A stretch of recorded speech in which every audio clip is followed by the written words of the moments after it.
Assalamualaikum warahmatullahi wabarakatuh. Perkenalkan, nama saya Febri Musli, mahasiswa Magister Ilmu Ekonomi, Fakultas Ekonomi Universitas Negeri Padang.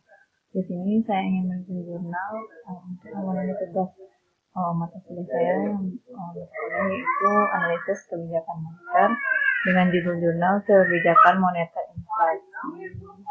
Dengan judul kebijakan moneter dan inflasi pangan di Afrika Selatan, analisis regresi kuantitatif.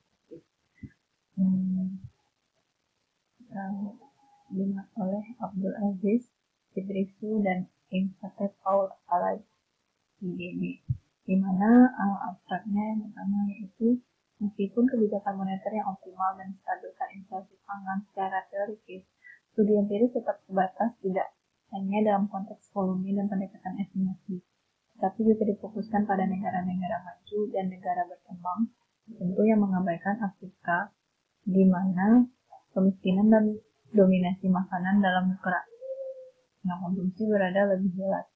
Kami memberikan bukti empiris dalam konteks Afrika Selatan menggunakan regresi kuantitatif. Kenaikan harga pangan semakin tidak stabil oleh kebijakan moneter yang ketat. Temuan yang memiliki ramalan untuk penargetan inflasi, terutama mengingat bahwa seperempat penduduk negara itu miskin. Kata kuncinya di sini yaitu inflasi pangan, kebijakan moneter, konsumsi, kemiskinan, dan regresi kuantitatif. Selanjutnya kita lihat di sini yaitu pendahuluannya. Pendahuluannya yaitu pengaruh harga pangan terhadap dinamika inflasi secara keseluruhan telah diakui dengan baik dalam literatur. Khususnya untuk bank sentral yang menargetkan inflasi harga pangan menimbulkan masalah tidak hanya untuk keseluruhan inflasi, tetapi juga merusak keakuratan perkiraan yang dimaksudkan untuk menginformasikan setiap sikap kebijakan. Akibatnya, bank sentral yang menargetkan inflasi memberikan perhatian yang cukup besar terhadap evolusi harga pangan. Namun, literatur mengakui bahwa luasnya dampak inflasi pangan terhadap dinamika inflasi secara keseluruhan merupakan fungsi dari tingkat pendapatan negara dan proporsi makanan dalam konsumsi negara. Untuk negara berkembang dan berpenghasilan rendah, di mana makanan menempati posisi yang signifikan dari konsumsi dan di mana pengeluaran untuk makanan mengambil sebagian besar dari pendapatan yang sudah sedikit.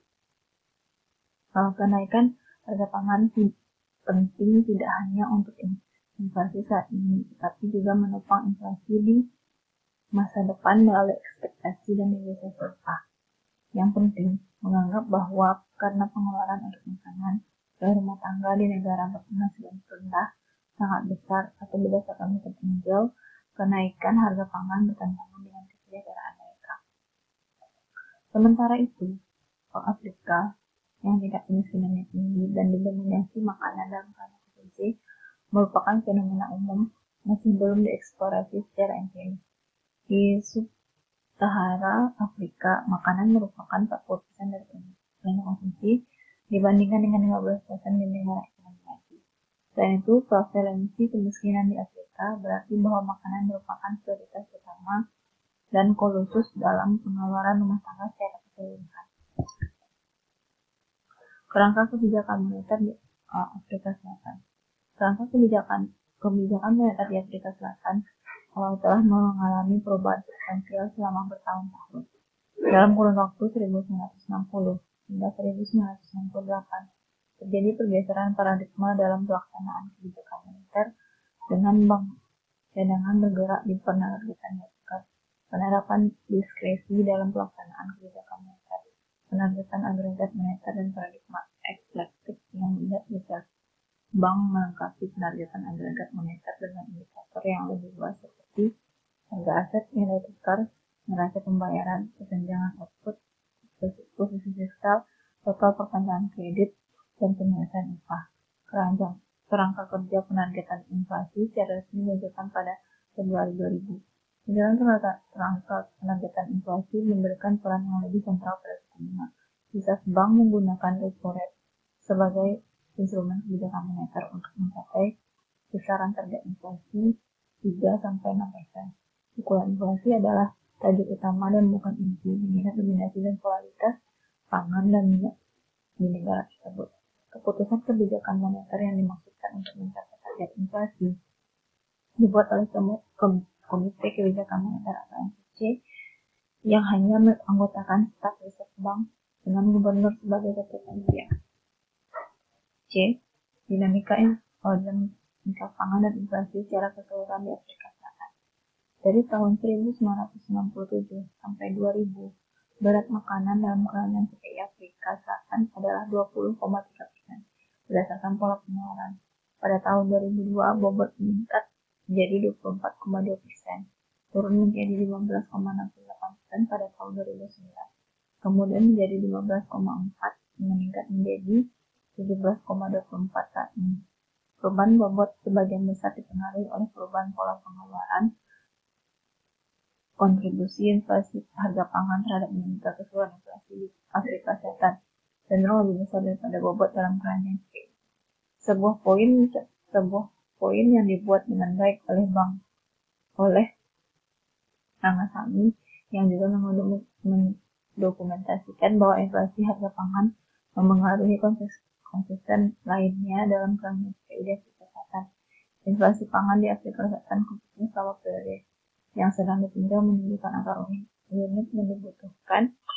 Perbedaan pertama untuk mendapatkan kejelasan karakteristik seperti itu, seperti yang kami tunjukkan, tabel 3 memiliki implikasi yang substansial bagi kebijakan karena guncangan terhadap harga pangan tidak secara kembali. Tinjauan literatur teoritis tentang hubungan kebijakan moneter inflasi pangan sebagian besar difokuskan pada apakah pembuat kebijakan moneter harus termasuk pangan dan komoditas lain seperti minyak dalam ukuran inflasi untuk tujuan dinamika penantikan dan kesejahteraan. Jadi, pertanyaannya adalah apakah akan menargetkan informasi utama atau informasi inti untuk menghasilkan optimalisasi kebijakan dan memaksimalkan kesejahteraan. Kebijakan moneter secara teoritis dapat mengurangi inflasi pangan melalui moderasi permintaan agregat dalam perekonomian. Namun, berdasarkan hukum Angel, efek dari kebijakan moneter yang membatasi pada inflasi dan pangan akan lebih besar daripada efek pada inflasi pangan. Selain itu, pengaruh kebijakan moneter yang ketat terhadap posisi makanan dapat berkurang secara signifikan di negara-negara di mana makanan mendominasi keranjang konsumsi dan terutama ketika mayoritas penduduknya hidup dan mengkonsumsi makanan pada tingkat kehidupan. Kebijakan restriktif semacam itu kemudian akan berdampak pada harga dan pangan. Beberapa literatur belakangan ini telah didedikasikan untuk faktor-faktor yang mendorong inflasi makanan. Pendapat bahwa kenaikan harga minyak mentah membuat sumber bahan bakar alternatif seperti biofuel lebih menarik dari segi biaya, karena biofuel ini diperoleh dari barang-barang pertanian.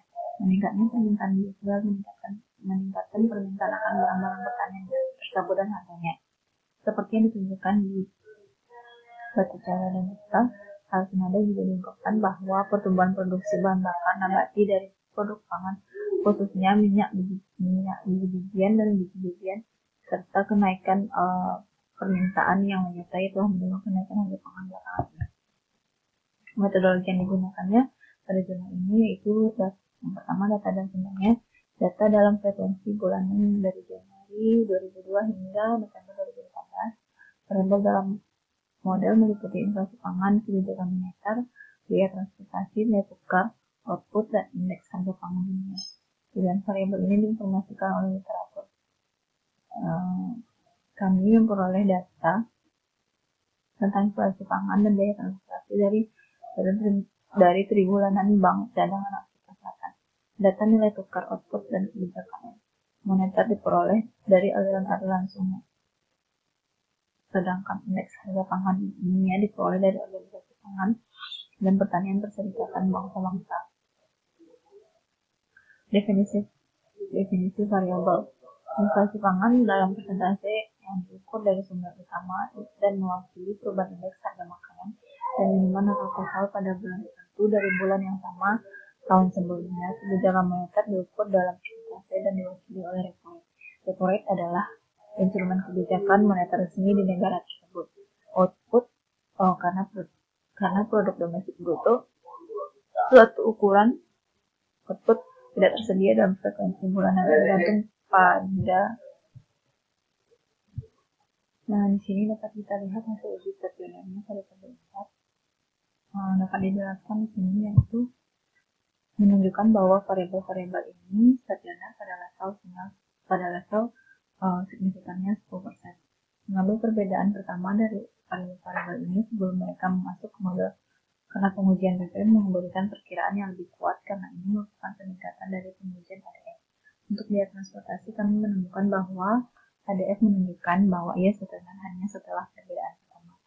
Uji BPM menunjukkan bahwa ia stasioner pada tingkat signifikansi 1%. Kami menggunakan ukuran lain dari stasionaritas dengan mengandalkan uji kuat Phillips, Smith, KPPS yang dikembangkan oleh Kwiatkowski dan kawan-kawan. Hasilnya menunjukkan uji statistik uji 0,11 yang kurang dari statistik kritis asymptotic 0,15 pada 1% signifikansi, sehingga kami gagal untuk menolak hipotesis 0 bahwa biaya transportasi adalah stasioner. Hasilnya, variabel biaya transportasi masuk ke dalam model di tingkat indeks harga pangan dunia hanya stasioner setelah perbedaan pertama, dengan demikian memasuki model perbedaan pertama. Nah, di sini ada uji keseluruhannya, yaitu dapat dijelaskan di sini yaitu hasil dan analisis empiris mengingat adanya kerusakan sirkular dalam kopaket mempertimbangkan skenario pertama dengan tabel 5 sehingga juga dikontrol skenario kedua. Nah, tabel 6 kendalikan kuantitas yang ditentukan ini untuk memastikan apakah jeda tersebut berdampak signifikan pada variabel respons atau tidak. Untuk melakukan ini, kami memperkenalkan menukar untuk setiap variabel sisi kanan sehingga tanggal pemutusan terindikasi untuk masing-masing variabel mengambil nilai 1 dan semua lainnya bernilai 0. Kita melihat bahwa efek dari jeda ini secara positif tidak signifikan di semua kuantitas yang ditentukan, menyiratkan bahwa mereka tidak memiliki pengaruh yang signifikan pada harga selama periode yang telah ditentukan tadi. Secara signifikan, hasil tidak berubah secara material di mana kita mengambil nilai tersebut. Nah, ini ini dapat kita lihat.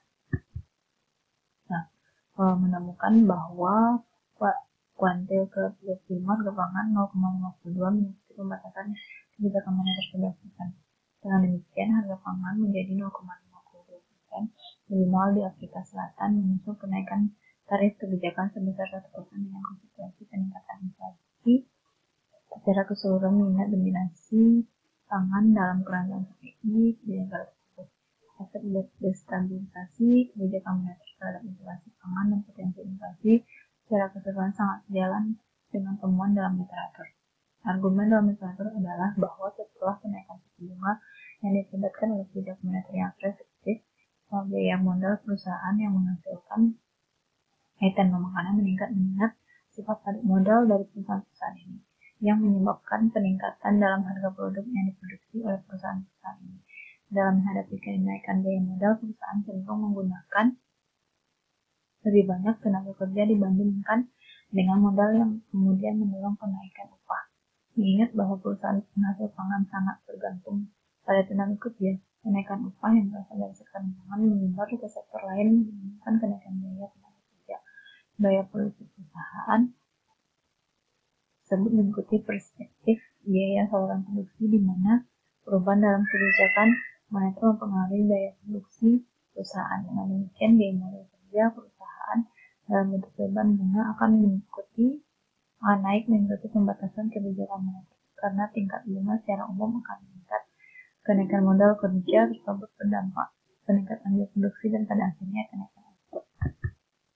Kesimpulannya yaitu harga pangan terus memainkan peran penting dalam keseluruhan dinamika inflasi di banyak negara. Untuk inflasi yang menargetkan bank sentral dan pembuat kebijakan moneter di negara berkembang dan berperan sentral khususnya, harga pangan menghadapi lebih banyak tantangan baik dari perspektif tingkatan inflasi dan kesejahteraan banyak rumah tangga miskin di negara ini.